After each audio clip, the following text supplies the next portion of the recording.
चलो मित्रों, हवे गुड मॉर्निंग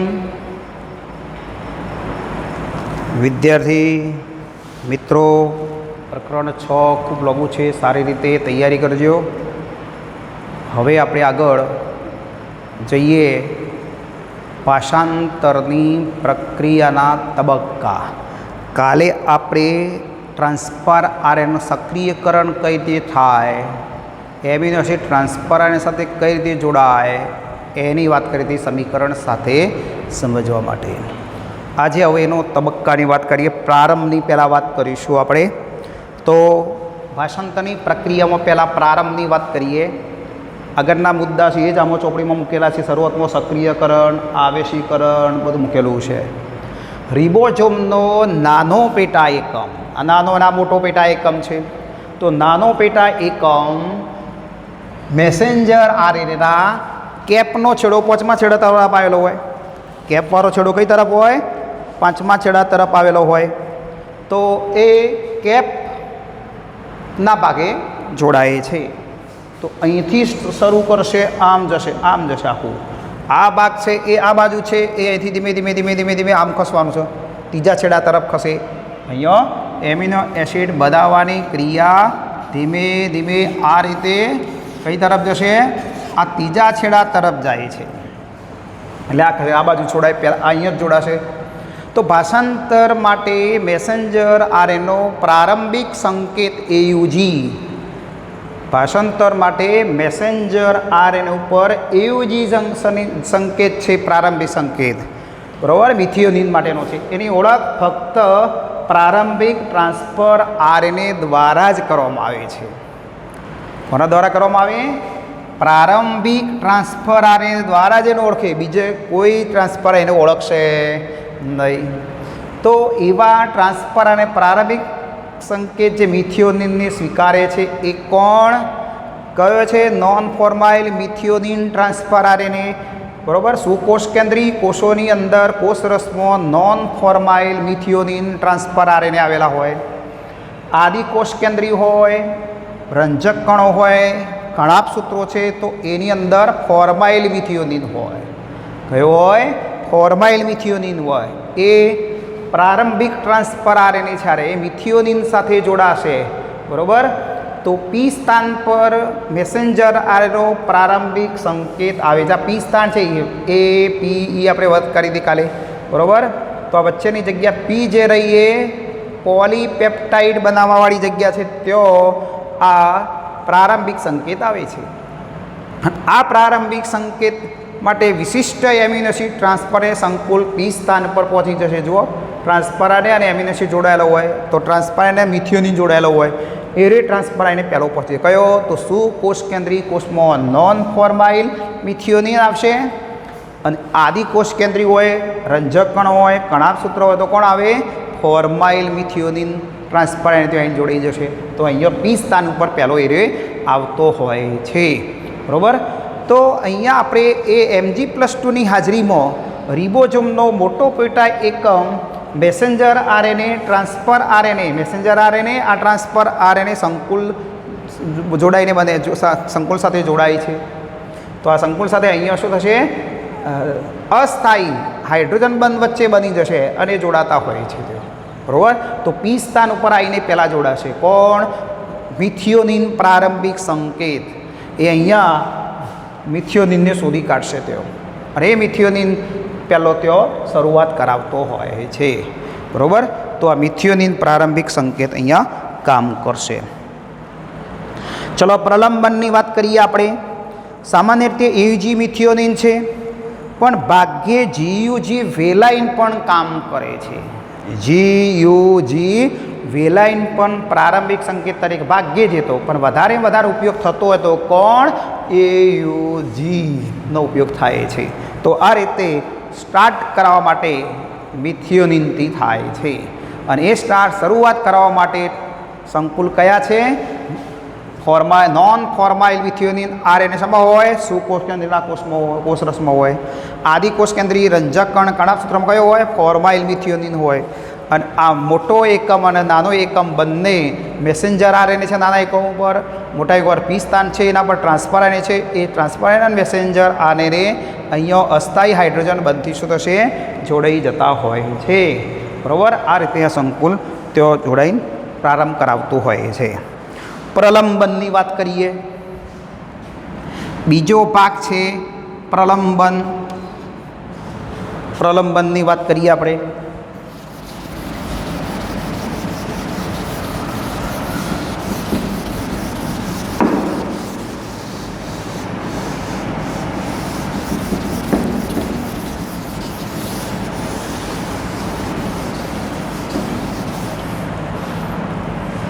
બે નંબર પ્રલંબન. પોલીપેપ્ટાઇડ શૃંખલા બનવાની ક્રિયા થવી. બરાબર, તો એની વાત કરીશું આપણે હવે. તો પ્રારંભિક ટ્રાન્સફર આરએનએ ગોઠવાઈ ગયા બાદ પી સ્થાન ઉપર પ્રારંભિક જે સંકેત હતો એ ગોઠવાઈ ગયા બાદ રિબોઝોમ પોલીપેપ્ટાઇડ સંશ્લેષણના તબક્કામાં આગળ વધે છે. એ ના ગોઠવાય જ્યાં સુધી પ્રારંભિક સંકેતનો ટ્રાન્સફર આવીને ન ગોઠવાય ત્યાં સુધી પોલીપેપ્ટાઇડ શૃંખલા આગળ વધતી નથી, એટલે સ્ટાર્ટ કરાવે છે. ચલો હવે સક્રિયકરણ પામેલ ટ્રાન્સફર આરએનએના પ્રતિસંકેત મેસેન્જર આરએનએ પરના પૂરક બેઝ ધરાવતા સંકેત સાથે જોડાતા જાય છે. જુઓ તો અહીંયા પ્રતિસંકેત ધરાવતા ટ્રાન્સફરને સક્રિયકરણ પામેલો છે. એમિનો એસિડ જોડાય એટલે સક્રિયકરણ શું કહેવાય? તો અહીંયા સક્રિયકરણ ટ્રાન્સફરના પ્રતિસંકેત જે રહ્યા એ મેસેન્જર આરએનએ ઉપર આવેલા જનીન સંકેત સાથે શું થાય છે જોડાય છે. તો એના પૂરક નાઇટ્રોજન બેઝ સાથે એનો જો મેચિંગ જો આવતું હોય ત્યાં જ જોડાશે. પૂરક હોવો જોઈએ. સી તો જી, એ તો યુ, એ તો યુ, અહીંયા સી તો જી તો સી, યુ તો યુ. આ પૂરક નાઇટ્રોજન બે ન્યુક્લિયોટાઇડ આવતા હોય ત્યાં આ ટ્રાન્સફર આરએનએ જોડાય છે.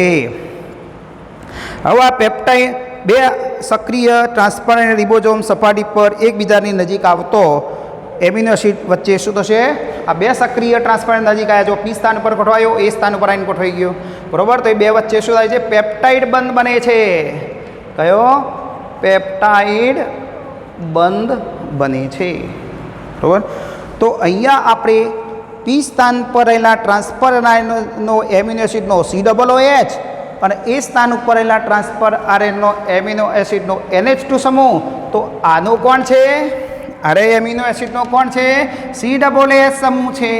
બરાબર, આ એમિનો એસિડનો છેડો કયો છે? NH2 છે. બરાબર, NH. બરાબર, તો આ બંને વચ્ચે નિર્જલીકરણની ક્રિયા થઈ બંધ બને છે. બરાબર, એટલે CONH. આ પેપ્ટાઇડ બંધ કહેવાય. આ કયું કહેવાય? પેપ્ટાઇડ બંધ રચાય છે. તો અર્ધ ત્યાં જોડાય છે.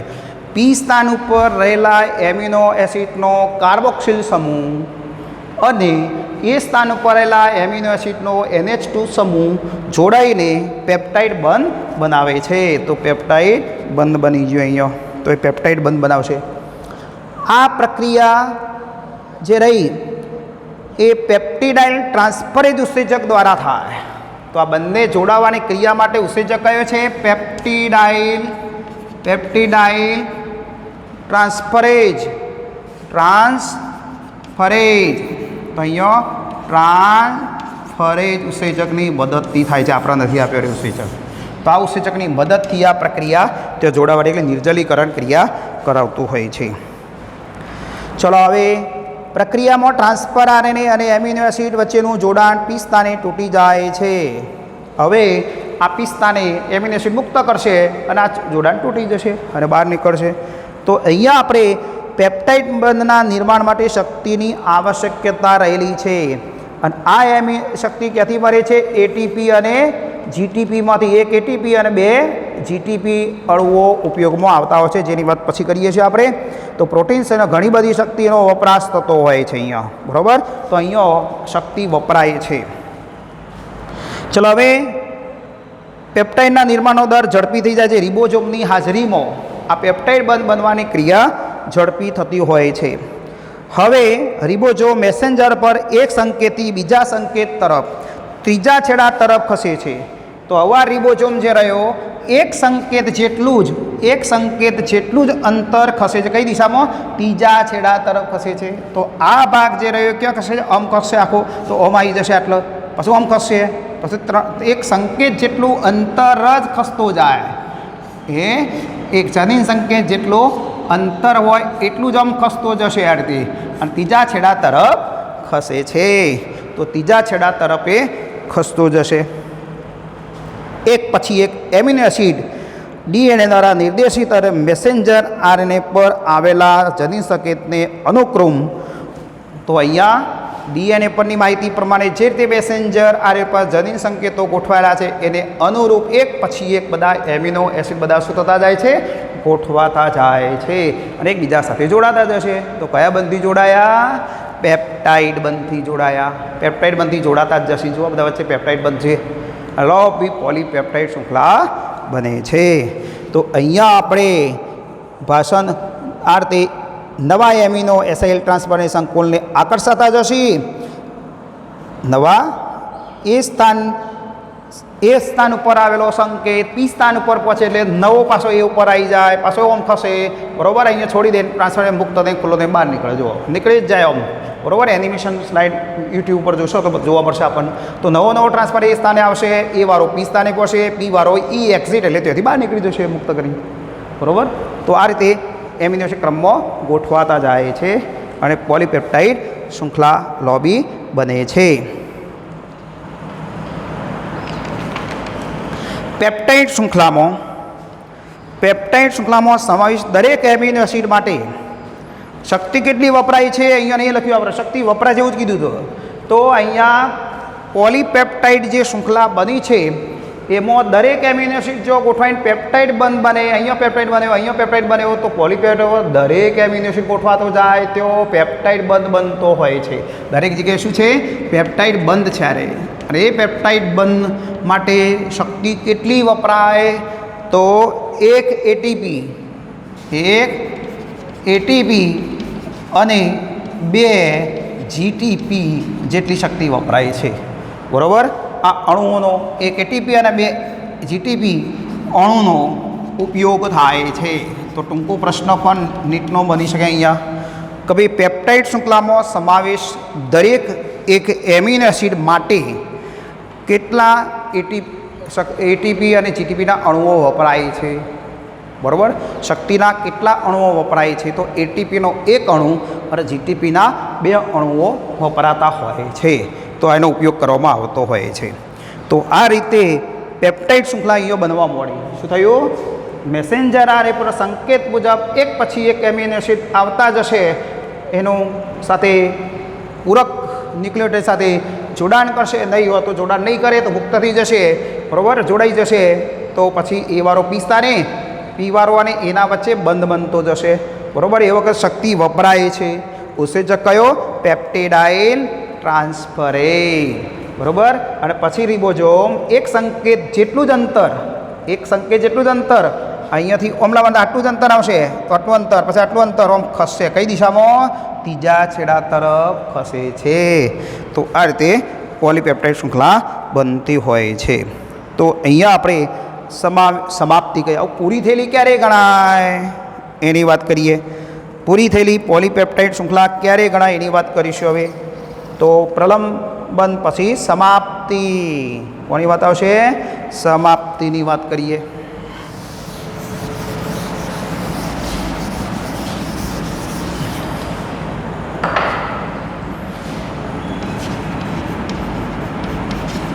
સમાપ્તિ ત્રીજો મુદ્દો. પૂરી ક્યારે થાય એની વાત કરી દઈએ હવે. પોલીપેપ્ટાઇડ સંશ્લેષણની સમાપ્તિ જ્યારે મેસેન્જર આરએનએના અર્થહીન સંકેત એ સ્થાને પહોંચે ત્યારે થાય. જ્યારે અહીંયા અર્થહીન સંકેત આવે, આરે આમ ખસતું આવે અને મેસેન્જર આરએનએ ઉપર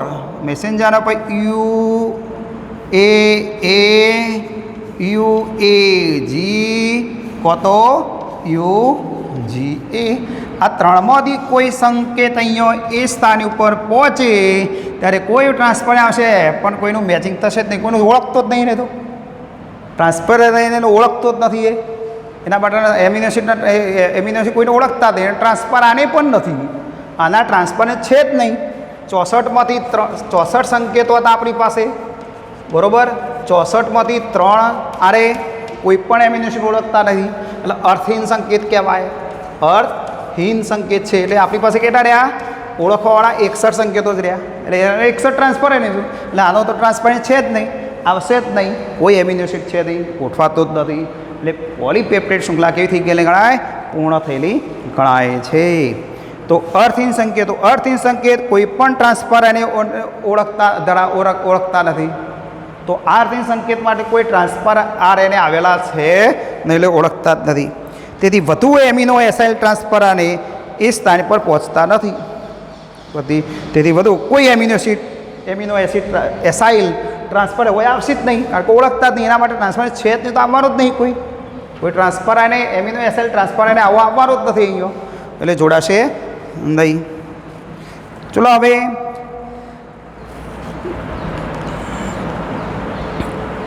પોલીપેપ્ટાઇડ શૃંખલા, અંતે પોલીપેપ્ટાઇડ શૃંખલા રિબોઝોમ પરથી શું થશે? રિબોઝોમ પરથી આ પોલીપેપ્ટાઇડ શૃંખલા મુક્ત થઈ જાય છે. તો અહીંયા રિબોઝોમ અર્થહીન સંકેત ઉપર ફરે છે અને મેસેન્જર આરએ શૃંખલાથી સરકી જાય છે.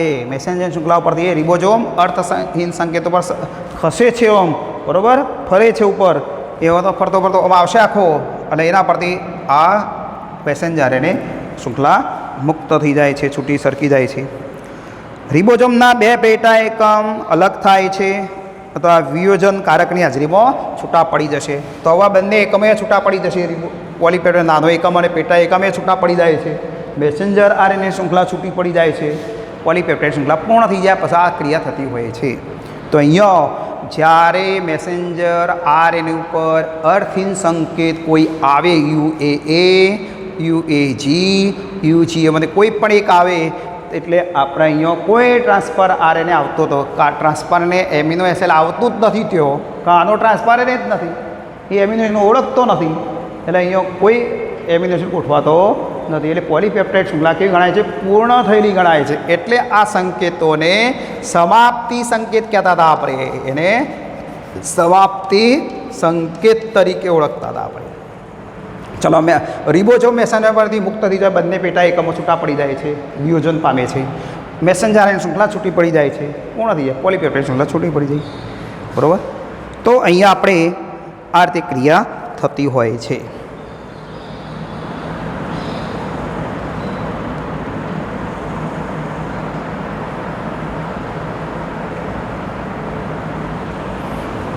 તો અહીંયા આપણે રિબોઝોમ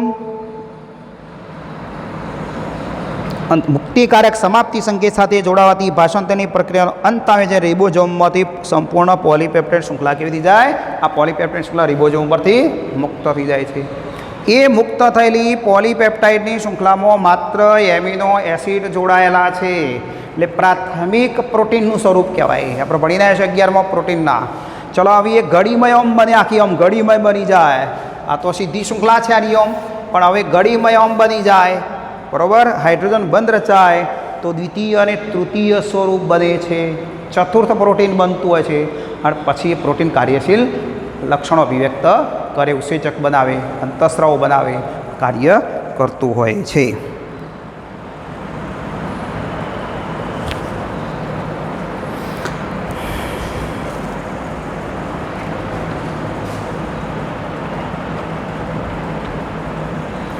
ભાષાંતરના એકમ મેસેન્જર આરએનએમાં ભાષાંતર એકમ આરએનએનો અનુક્રમ છે.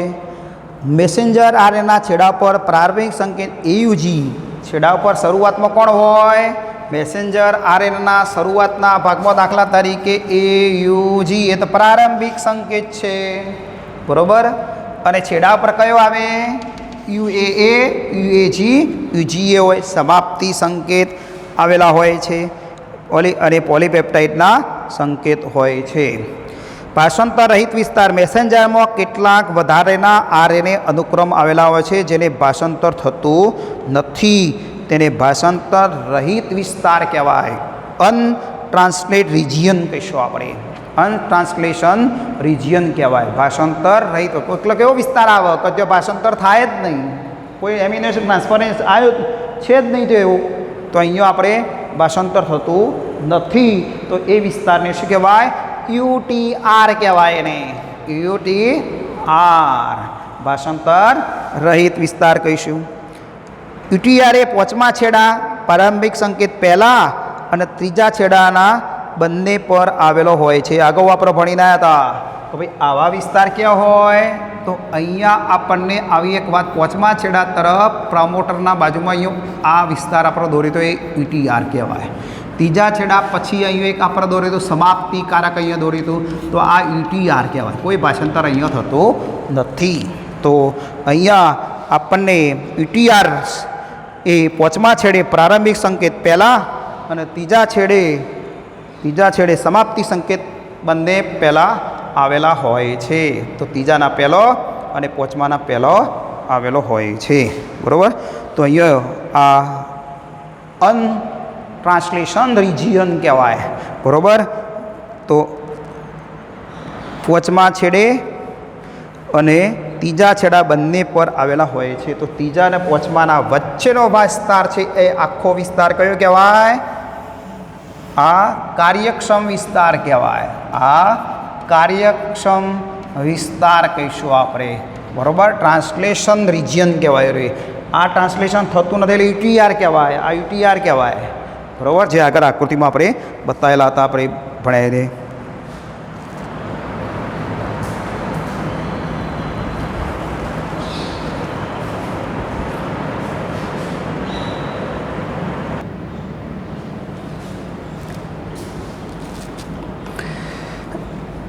જનીન અભિવ્યક્તિનું નિયમન. કે જનીન આપણામાં જે લક્ષણો અભિવ્યક્ત કરે છે તેનું નિયમન કઈ રીતે થાય એની વાત કરીએ. પહેલાં આપણે કોષકેન્દ્રી સજીવની અંદર કયા સ્તરે નિયમન થાય છે એની વાત કરીએ. તો સુકોષકેન્દ્રી સજીવોમાં જનીન અભિવ્યક્તિનું નિયમન 4 સ્તરે થઈ રહ્યું છે. એક તો પ્રત્યાંકન સ્તરે. ચલો, આ DNA છે, આ DNA છે, એમાંથી પ્રત્યાંકનની ક્રિયા થઈને શું બને? મેસેન્જર RNA બને છે. શું બને? મેસેન્જર RNA બને. તો આ DNAમાંથી પ્રત્યાંકનની ક્રિયા દ્વારા મેસેન્જર RNA બને. એટલે DNAમાં જે કંઈ માહિતી છે એ મેસેન્જર RNAમાં આવે છે. તો આ પ્રત્યાંકન ના થાય તો માહિતી જ ના આવે, અને માહિતી ના આવે તો પ્રોટીન ના બને, પ્રોટીન ના બને તો લક્ષણો પ્રદર્શિત થશે. એટલે પ્રત્યાંકન સ્તરે નિયમન થતું હોય છે, થઈ શકે. બીજું, પ્રક્રિયા સ્તરે સ્પ્લિસિંગનું નિયમન. આપણે આગળ સુકોષકેન્દ્રીમાં સ્પ્લિસિંગ હતું. ઇન્ટ્રોન લૂપ બનીને દૂર થવાની ક્રિયા થતી હતી. એકલા એક્સોન રહેતા હતા, જોડાતા હતા. તો આ સ્પ્લિસિંગ ના થાય તો, ઇન્ટ્રોન જ જો દૂર ના થાય તો એક્સોન, ઇન્ટ્રોન, એક્સોન, ઇન્ટ્રોન આ રીતે વિભાજિત જનીનો જોવા મળશે બધા. તો આપણે ઇન્ટ્રોનનો લૂપ બની અને દૂર થવાની જે ક્રિયા થતી ને સ્પ્લિસિંગ કહેતા હતા આપણે, એ સ્પ્લિસિંગ સ્તરે પણ નિયમન થાય. બરાબર. સ્પ્લિસિંગ ના થાય તો આગળ એક્સોન એકલા આવશે નહીં. ચલો, ત્યાર પછી આપણે જોઈએ મેસેન્જર RNAનું કોષ કેન્દ્રમાંથી કોષરસમાં સ્થાનાંતર કરવું. તો આ DNA ક્યાં બન્યું છે? કોષ કેન્દ્રમાં બને છે. આ કોષ કેન્દ્ર છે. બરાબર. કોષ કેન્દ્રમાં આ DNA છે. બરાબર. અને એ DNAમાંથી જ મેસેન્જર RNA બને છે. બરાબર. પ્રત્યાંકનની ક્રિયા અહીંયા થઈ છે. તો મેસેન્જર RNAનું કોષ કેન્દ્રમાંથી બહાર નીકળશે અને કોષરસની અંદર આવે મેસેન્જર RNA. બરાબર. ક્યાં આવે? કોષરસમાં સ્થાનાંતર થાય. આ સ્થાનાંતર જ હોય ના, અહીંયા ના આવે તો આ મેસેન્જર RNA કોષ કેન્દ્રમાંથી કોષરસમાં જો ના આવે તો ભાષાંતરની ક્રિયા થતી નથી. બરાબર. તો પ્રોટીન ના બને, લક્ષણ અભિવ્યક્ત ના થાય. તો અહીંથી કોષ કેન્દ્રમાંથી કોષરસમાં સ્થાનાંતર ના થાય ત્યારે પણ થઈ શકે. બીજું, ભાષાંતરના સ્તરે મેસેન્જર, ચલો આવી ગયા કોષરસમાં, મેસેન્જર RNA કોષરસમાં ગોઠવાઈ ગયા, એના પર સંકેતો છે બધા, એ પ્રમાણેનું ભાષાંતર થાય છે. એ ભાષાંતર જ ના થાય એટલે જનીન સંકેતો એમિનો એસિડનું રૂપાંતર જ ના કરે થાય તો પોલીપેપ્ટાઇડ શૃંખલા બનતી નથી. તો આ નિયમ રીતે થતું હોય. તો અહીંયા એક ચયાપચય, દેહધાર્મિક અને પર્યાવરણની સ્થિતિ કે જે જનીન અભિવ્યક્તિનું નિયમન કરે છે. તો ચયાપચય, દેહધાર્મિક અને પર્યાવરણ સ્થિતિ જે જનીન અભિવ્યક્તિનું નિયમન કરતી હોય છે.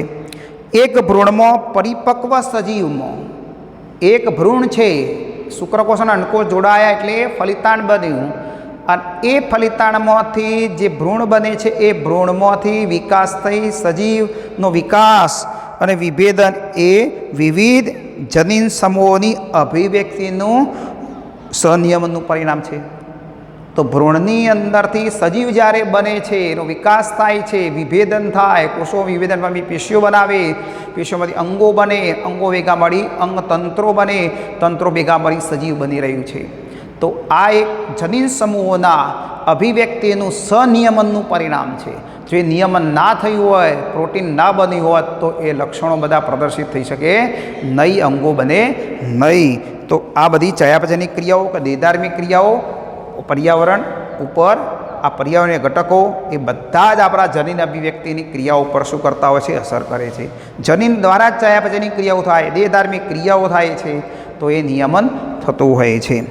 તો હવે આપણે આદિકોષ કેન્દ્રીય કોષમાં જનીન અભિવ્યક્તિનું નિયમન. તો આદિકોષ કેન્દ્રીય સજીવ એટલે કોણ? E. coli bacteria. આદિકોષ કેન્દ્રીય એટલે કોણ? ઇકોલાઈ બેક્ટેરિયાની અંદર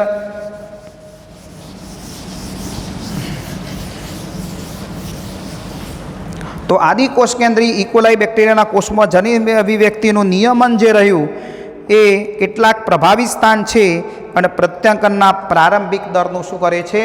નિયમન કરે છે. પ્રત્યાંકનના શરૂઆતના દરનું એ નિયમન કરતા હોય છે. તો અહીંયા આપણે આ સ્થાન પ્રત્યાંકન એકમમાં પ્રમોટર સ્થાને આરએનએ પોલિમરેજ, તો અહીંયા પ્રત્યાંકનની અંદર એકમ જે આપણે ભણીને આવ્યા છે એમાં પ્રમોટર સ્થાન હતું, એ પ્રમોટર સ્થાન સાથે આરએનએ પોલિમરેજની ક્રિયાશીલતા એ પ્રારંભિક ક્રિયા દ્વારા નિયમન પામે છે. તો પ્રારંભિક સ્થાનની ઓળખ ક્ષમતામાં મદદ કરતા એ ઘટકો કયા છે કે જે પ્રત્યાંકનના એકમમાં આરએનએ પોલિમરેજ સાથે આરએનએ પોલિમરેજની ક્રિયાશીલતા ઘટાડે છે. તો અહીંયા પ્રારંભિક સ્થાનની ઓળખ ક્ષમતામાં મદદ કરે છે. તો અહીંયા આ નિયામકી પ્રોટીન સકારાત્મક અને નકારાત્મક હોઈ શકે છે. તો આ સહાયક અથવા નિયામકી પ્રોટીન જે રહ્યું, તો અહીંયા આપણે ઇકોલાઈ બેક્ટેરિયા જે રહ્યા અથવા આદિકોષ કેન્દ્રીય કોષમાં જે પ્રત્યાંકન એકમમાં જે સહાયક પ્રોટીન સાથેની પારસ્પરિક પ્રક્રિયા દ્વારા નિયમન થાય છે. પ્રમોટર સાથે આરએનએ પોલિમરેજની ક્રિયાશીલતા. તો આપણે પ્રમોટર સાથે, આ પ્રમોટરનું સ્થાન છે બરાબર, એ પ્રમોટર સાથે કોણ? RNA polymerase. આરએનએ પોલિમરેજ જોડાય એટલે જ અહીંયા પ્રત્યાંકન શરૂ કરે છે. પ્રત્યાંકન શરૂ થાય છે અથવા પ્રારંભ થાય છે. તો એની અંદર સહાય કરતું પ્રોટીન, સહાયક પ્રોટીન અથવા નિયામક પ્રોટીન બે છે. નિયામકી પ્રોટીન બે છે. એક છે સકારાત્મક અને નકારાત્મક બરાબર. બે પ્રકારના પ્રોટીન ભાગ લઈ રહ્યા છે તેઓ. તો સકારાત્મક અને નકારાત્મક બરાબર, પોઝિટિવલી રિપ્રેશર, એક્ટિવેટર એન્ડ રિપ્રેશર. તો અહીંયા આપણે બે પ્રકારના એ પ્રોટીન કામ કરી રહ્યા છે. એક છે આદિકોષ કેન્દ્રીયમાં પ્રમોટર સ્થાનનું નિયંત્રણ ઓપરેટર દ્વારા થતું હોય છે. તો ડીએનએની અંદર બાજુમાં જ આવેલ વિશિષ્ટ અનુક્રમને ઓપરેટર કહીશું આપણે. તો ડીએનએમાં પ્રમોટર સ્થાનનું નિયંત્રણ જે રહ્યું એ કોણ કરે છે? ઓપરેટર જનીન. કોણ છે? ઓપરેટર જનીન છે એ કામ કરે છે. ડીએનએ ઉપર આવેલું છે, પ્રમોટરના બાજુમાં જ આવેલું હોય છે. અને મોટાભાગે ઓપેરનમાં ચાલક સ્થાન, ઓપેરનની અંદર તો આરએનએ પોલિમરને જોડાણ માટે પ્રમોટર સ્થાનની પ્રાપ્યતાનું જે ઓપરેટર વડે નિયમન થાય છે. તો આરએનએ પોલિમરેજ ઉત્સેચક પ્રમોટર સાથે જોડાવો કે ન જોડાવો એનું નિયમન કોણ કરે છે? ઓપરેટર જનીન દ્વારા થતું હોય છે, બરાબર. તો એ ઓપરેટર જનીન દ્વારા નિયંત્રિત હોય છે, એટલે ઓપરેટરના સહયોગથી જ આ ક્રિયા નિયંત્રિત થતી રહે છે. તો પ્રત્યેક ઓપેરનને પોતાનો વિશિષ્ટ શું હોય? ઓપરેટર, પ્રમોટર અને વિશિષ્ટ નિગ્રાહક હોય છે. તો મોટાભાગે ઓપેરનમાં જે ચાલક સ્થાન પ્રેરક ભાગની પાસે જ હોય છે. તો પ્રેરક ભાગ જે રહ્યો એના બાજુમાં જ આવેલો, મોટાભાગની સ્થિતિમાં ચાલકના અનુક્રમ નિગ્રાહક પ્રોટીનથી જોડાયેલા હોય છે. તો લેક ઓપેરનનો માત્ર લેક ઓપરેટર જ આવેલો છે. તો અહીંયા આપણે વિશિષ્ટ ઓપરેટર અને વિશિષ્ટ નિગ્રાહક હોય. પ્રત્યેક ઓપેરનની અંદર કોણ હોય? ઓપેરન એકમ છે, આખો યુનિટ બન્યો છે અહીંયા. કોણ છે એની અંદર? વિશિષ્ટ ઓપરેટર હોય અને બધા અહીંયા પ્રમોટર છે, બરાબર. તો બીજું નામ આપીએ છીએ આપણે નિગ્રાહક, વિશિષ્ટ નિગ્રાહક અણુઓ કહીશું આપણે. આ બધા એની અંદર આવેલા હોય છે. તો અહીંયા એ ઓપેરનની રચના કરતા હોય છે. તો એવું ઉદાહરણ અહીંયા લેક ઓપેરનનો સિદ્ધાંતની આપણે વાત કરીશું આવતી વખતે.